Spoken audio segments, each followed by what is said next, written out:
Hey everybody, Moarhammer here, got another battle report for you, and this is a very interesting one because you may have noticed on the thumbnail for this video, it is no longer Nurgle versus, it is Chaos versus, and that's because I am not using purely Nurgle in this game. It's a Warriors army using a mixture of Nurgle and Khorne, and it's against a High Elf player, but we'll get into my army right after the army breakdown.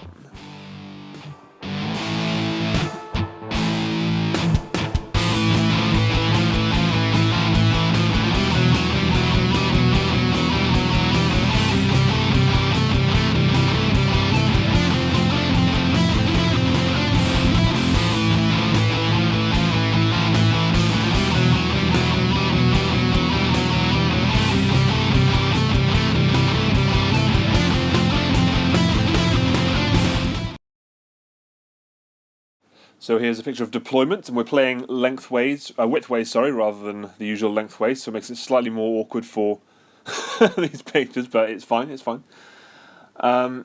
And yeah, so there you go. I'll get into the mission in a second, but on his side here, so starting on the left, he's got a bolt thrower, he's got a big unit of 30 spearmen, and there's a Lawmaster right behind them. In front of them, he's got 10 Sisters of Avalorn, 15 Phoenix Guard, Eltharion on Stormwing, 20 Swordmasters, and 5 Illyrian Reavers. And behind the Swordmasters, just next to that Portaloo on the hill, you've got Teclis. Yes, that's right, Teclis himself, the little shit. On my side, starting on the left, you've got the Glockkin, 15 Warriors with the Chaos Sorcerer, the Harbinger of Decay, 5 Skull Reapers with Demon Blades, and they're next to a Skull Grinder, another 5 Skull Reapers, and they've got Gore Slick Blades. And behind the house, you can't quite see him, is Scar Bloodwrath, and then you've got 5 Blight Kings, and that is my army. As far as the game we're playing, we're not playing a battle plan, but we are playing a kind of mission. So you'll notice there's 3 little wooden spots towards the middle of the board, and it's basically capture them. So you need to get 1 unit within 3 inches of them to capture it, and then no enemy units. And a scoring unit counts as any unit with more than 5 wounds altogether, but can't be a single model. So, for example, you'd need 5 elves to single elves to capture it, but I could capture it with, say, 2 Blight Kings, if you follow. There are also a bunch of secondary objectives. There's Assassinate, so I've got to kill Teclis, he's got to kill the Glockkin. There's Capture Terrain Piece, I've chosen the hills in the middle, and he's chosen the forest in the middle, and he's chosen the hill by my warriors. There's Blunt, which is kill a unit, and I chose the Phoenix, or he chose the Phoenix Guard for me, and I chose the Blight Kings for him. There's also Take the Forest, which is just hold a forest. And I think that's all of them. Yeah, that sounds about right. So, anyway, we'll move on to my first turn. So he finished deploying first, so I go first. So he chose me to go first. And I basically push everything forward, very little happening. I do use the Glockkin's command ability for +1 attack for everything within 14 inches in case he got a double turn next and was able to charge anything. But I wasn't that expecting it was going to play. None of my spells were really useful in range, so all I do is push this stuff forward and jump straight into his turn. And this is what he does. He does cast a bunch of command abilities. He puts Mystic Shield on the Phoenix Guard and then pushes them into the wood. So they're sporting a 2-up save right now. Yeesh. He puts Mystic Shield on Eltharion and pushes him straight forward as far as he can, so he's quite tough now. He also puts, I think he's got a command ability for re-rolling hits or something along those lines on Eltharion. He puts that on Eltharion himself. And he also casts Hand of Glory on the Bolt Thrower, which is a pretty nasty combo. You'll probably find out why. Other than that, his Swordmasters move forward. His Sisters of Avalorn move a bit forward just so they can get in range of some shots. And other than that, everything stays pretty much where they are. And he also does cast some spells. So Teclis can boost the range of spells. He casts Arcane Bolt on the Glockkin and takes 3 wounds off. And he also casts Tempest on the Glockkin and takes a single wound off there, but also halves the movement, run, and charge rolls for the Glockkin, which is a fantastic spell. So I'm really not going anywhere fast from there, which sucks. In the shooting phase, the Illyrian Reavers open up on the Glockkin and manage to plink a single wound off. And then they also have this thing where they run away, so this is them running away. And in the shooting phase, his Sisters of Avalon shoot at my Skull Reapers and are able to kill one, whole one. That's fine. Then the Bolt Thrower opens up and manages to kill another 2 and wound another. So that was shit. So I'm down 3 Skull Reapers already. So that shooting is pretty nasty. In the charge phase, he charges in with Autharion here and plinks 4 wounds off my my Harbinger of Decay. Then his bird attacks and manages to do another 2, put me down to 6 wounds. So I've only got 1 wound left. But I will say he rolled absolute pants for these attacks. He rolled really badly. It was quite shocking, quite frankly. But I'm not going to complain too much. So I attack back. I pile with I'll just move my Harbinger of Decay around a little bit and attack. Managed to blink 2 wounds off, which is fine. He has an ability where he gets +1 save if the attack damaging him is damage 1. So, but fortunately I'm damage D3, but he's still got sort of a 3-up save. So he had to have a 4-up save. So yeah, I managed to blink 2 wounds off, and that's fine. Fortunately, my Skull Reapers were close enough to attack, so they pile in and murder him right in his stupid face. Oh, Demon Blades are fantastic. I did do 2 wounds to my own unit through the use of Demon Blades, but with my sort of 9 attacks that I had from normal ones, I rolled 6 6s. 4 of those went on to do mortal wounds, and 2 of those bounced back onto myself. But still, that's an outrageous number of 6s to hit. And then with the Soul Terror right there, I managed to bring him down and take off his last wounds, and that's fantastic. So really, really happy to be able to get rid of that guy before he kills my Harbinger. So at least he might be able to do something now. So that being everything, we jump into the initiative roll-off, and I win it, which is fantastic. So everything kind of pushes forward again. I cast Demonic Power and the Glotkin's spell, Fleshy Abundance, which is +1 wound, on the Skull Reapers with the Demon Blades. And I put Ocular Visions on the Glotkin, but I fail my other powers. So everything else just pushes forward. The Glotkin does regenerate another 2 wounds off him, which is fantastic. But it doesn't really move very far because he can only move sort of 4 inches at the moment, which isn't very good. Warriors come forward. So everything comes forward. It's very unsubtle, very Khorne-like, even though there's some Nurgle stuff. And the shooting phase does nothing. I think the only shooting I've got is from the Glotkin, and it missed. So we go into the charge phase, and in they go to the Phoenix Guard. I know these guys have got Mystic Shield on them. I know they're in cover. I know they've got a good save, but I was still hoping that I could do a decent amount of damage to them here. So my Skull Reapers, obviously, they do mortal wounds. That's fantastic. And everything else was in there just to kind of...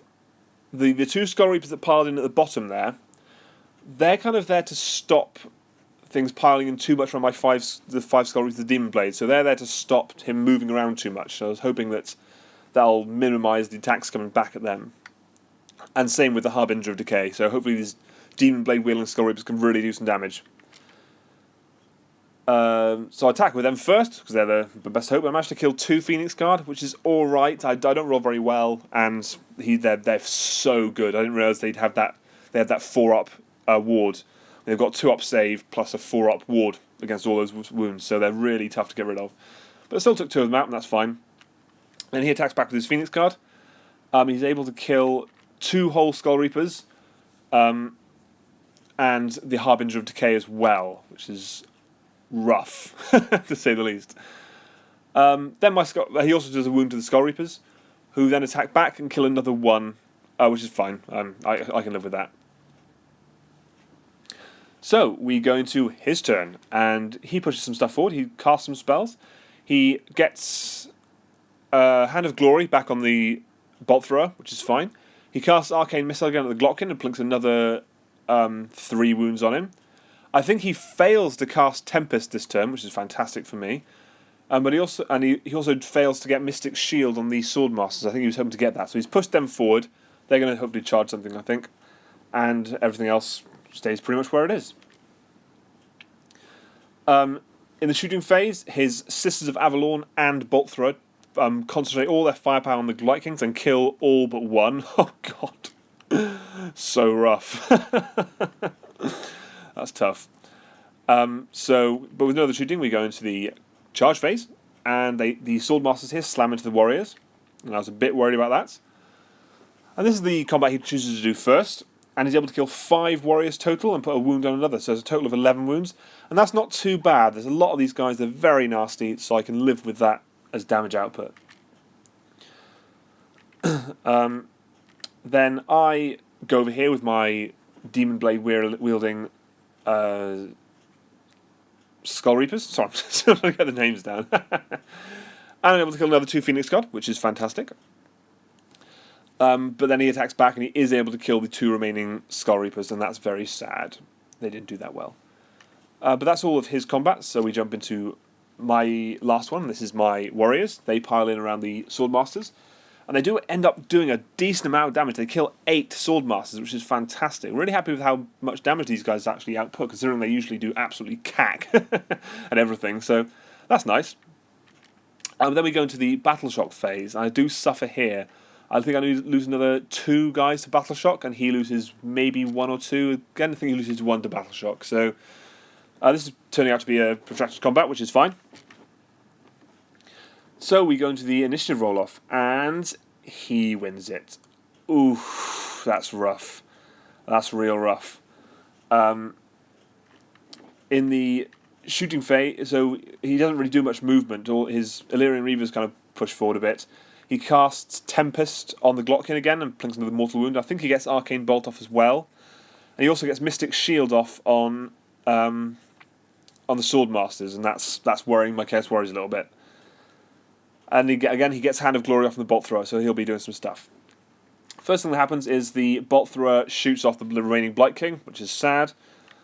And then the Sisters of Avalorn shoot off Scarblood Wrath, because they're brutal. So yeah, that's that flank totally demolished.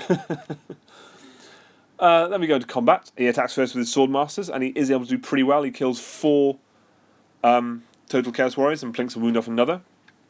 So a total of 8 wounds. But then I attack here with my Skull Reapers, and they do really well this time. They kill 5 Phoenix Guard. I roll out the box, I get almost all hit and wounds, I get a bunch of 6s, and he fails a bunch of his saves. He hasn't got Mystic Shield up anymore, which is fantastic, so he's not that hard. And with all my rerolls, I just plow through and do a bunch of damage, and that's fantastic. Then he piles in to the Skull Reapers, and I think he does nothing at all, which is fantastic. And then I go over here with my Chaos Warriors, and I'm able to kill 2. Which is not as good as last time, but it's something, and that's fine. So, we go into my turn. My Glockkin does move to within 3 inches of the Swordmasters, but with the Tempest spell, he needs to roll a 6 to get into combat, which is rough. That's such a great power for this thing. The other thing that happens is Scarblood Wrath does his thing and comes back right behind the Bolt Thrower and the Spearman. My plan here, I was really hoping to get him into the Spearman, because he's got the Storm of Blades attack, which means he gets 1 attack for every model within 3 inches, and he's hitting on 2s, wounding on 3s with -1 rend. I would have blended this unit of Spearmen, and it would have been so much fun. But hey ho, that's what I was going to try. We go into the shooting phase, and the Glockkin shoots at the Swordmasters, just because I might as well. There's nothing else in range. I'm able to plink 2 of them off, which is nice. Can't argue with that too much. And then we charge in. And the Glockkin actually rolls a 5 for his charge distance, which is halved to 2.5. Which means that with the ½ inch you need to get in combat, I was actually okay to just get into combat. Which was a bit dicey, but, you know, I'll take it. So I also charge in here with the Soul Grinder, the Skull Grinder, sorry, because I really want to get some extra damage on these guys.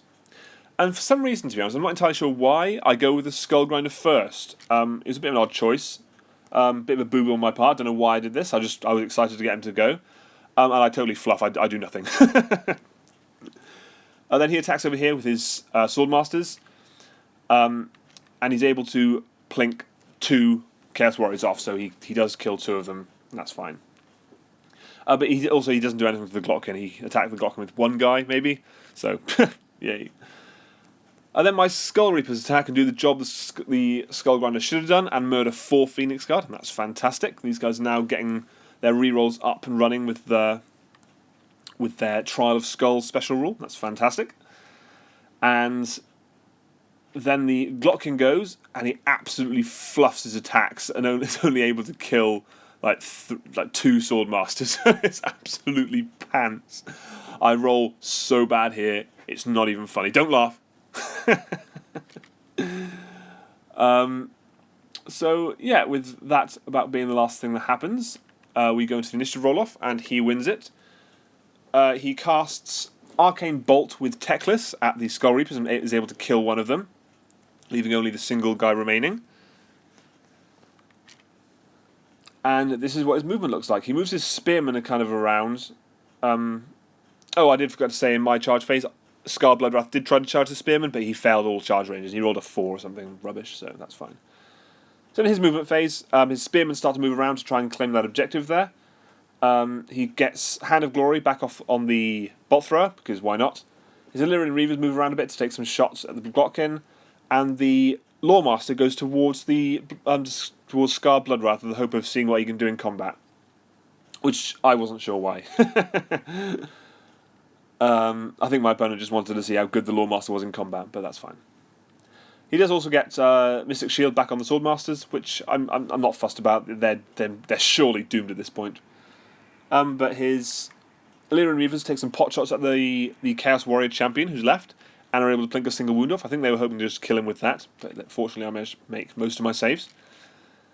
And these guys take some shots at the remaining Skull Reaper. Only a couple could see, but they don't manage to do anything, which is fantastic.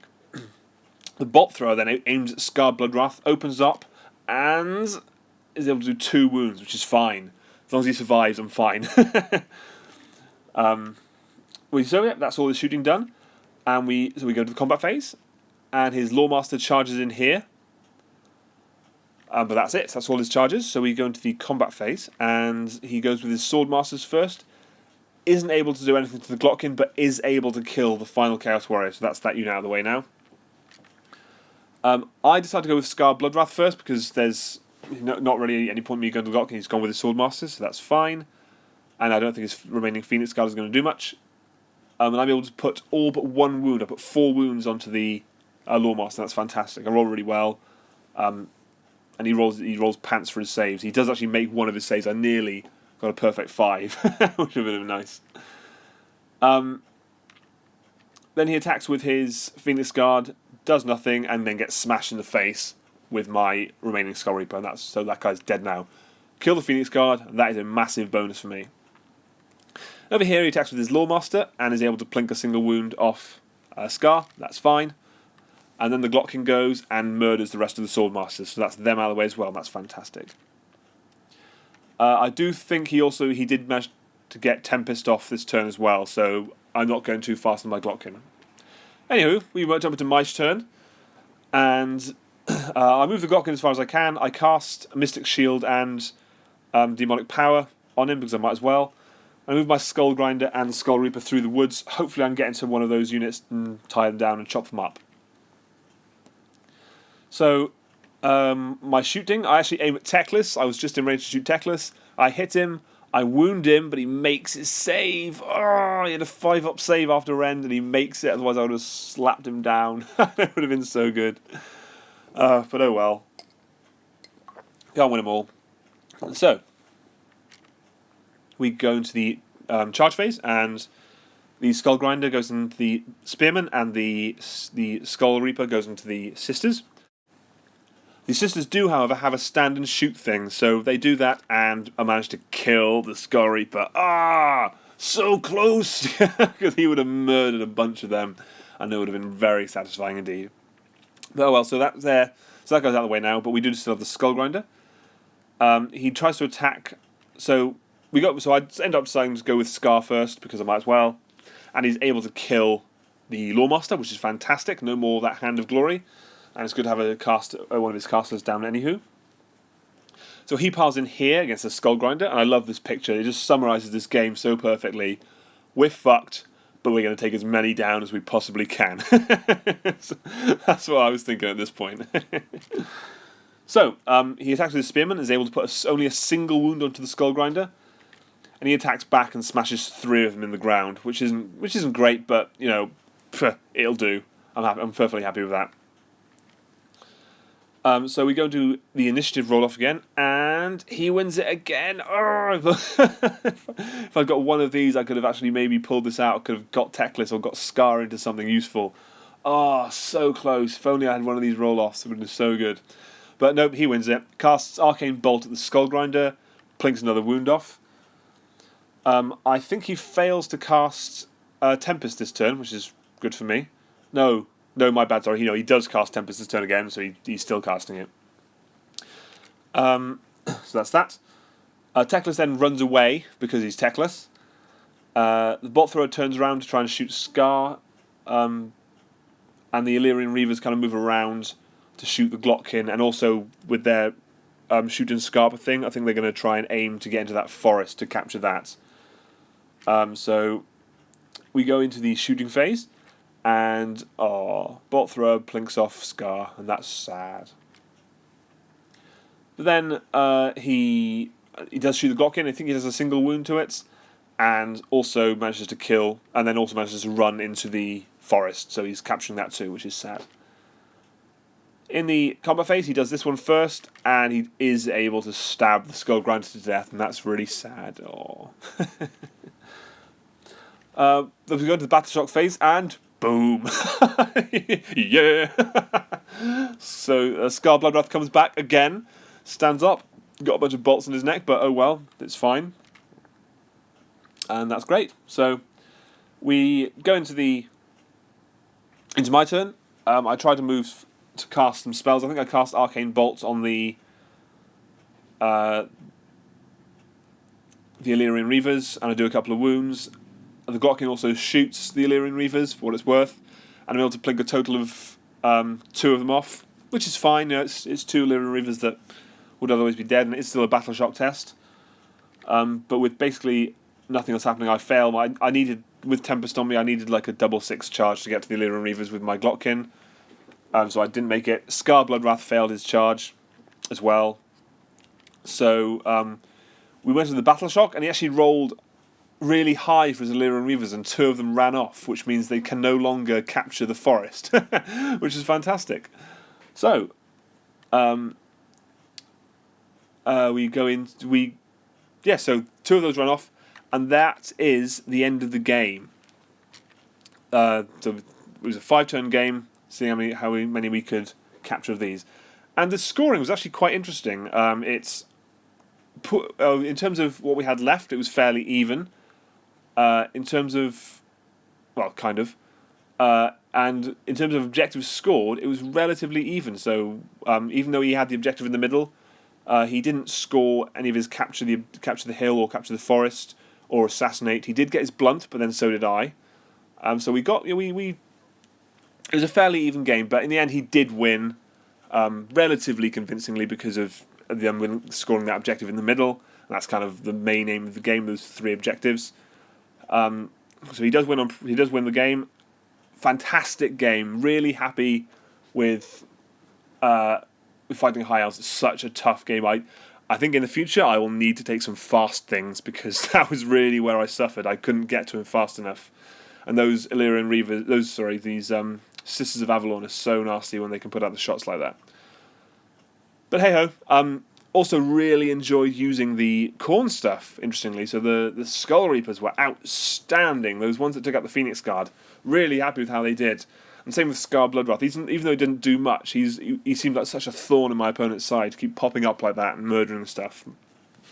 So, and obviously the Glotkin, as always, performed outstandingly, apart from that once. Even if he couldn't move around, he was still a big boon to to the rest of my force, and he's got the magic and the shooting, so he was doing pretty well.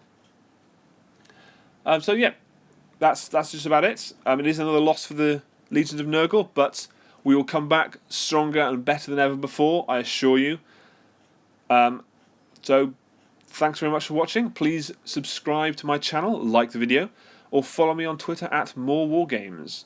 And you'll see all my stuff on there too, and that's all what I'm working on. So, thanks very much for watching, and I'll see you again.